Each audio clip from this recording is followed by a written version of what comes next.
Token আছে। আমি একটা গেম খেলতেছি, এই গেমের ভিতরে বুঝছেন আমি অলরেডি 4 জনকে দিয়ে ফেলাইছি।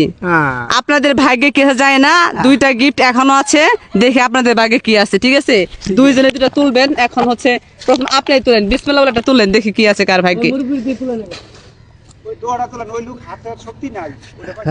না না না, যারাতে ছেড়ে তুলবো আমি দেখে দিব। আপনি কোনটা নেবেন দেখেন, কোনটা নেবেন?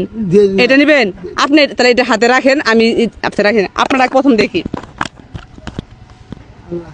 দেখি খুলেন খুলেন। আচ্ছা, এটা দেখি। একটা পাঞ্জাবি, একটা পাঞ্জাবি পাইছেন উনি, বুঝছেন? আপনি একটা পাঞ্জাবি পাইছেন। ঠিক আছে, আর আপনারটা দেখি একটু। আমার মনে হয় আপনি 2 লিটার তেল পাইছেন। চাষি আছে, চাষি আছে, যাক ভালো হইলো। আচ্ছা, আমি তেল আর হচ্ছে আপনাকে পাঞ্জাবি দিতেছি। ঠিক আছে, এটা হচ্ছে আপনার, আপনি নিতে পারবেন এটা। আচ্ছা নেন। আর আপনার সময় সুজন বলবো, এটা হচ্ছে পাঞ্জাবি, এটা হচ্ছে আপনার পাঞ্জাবি।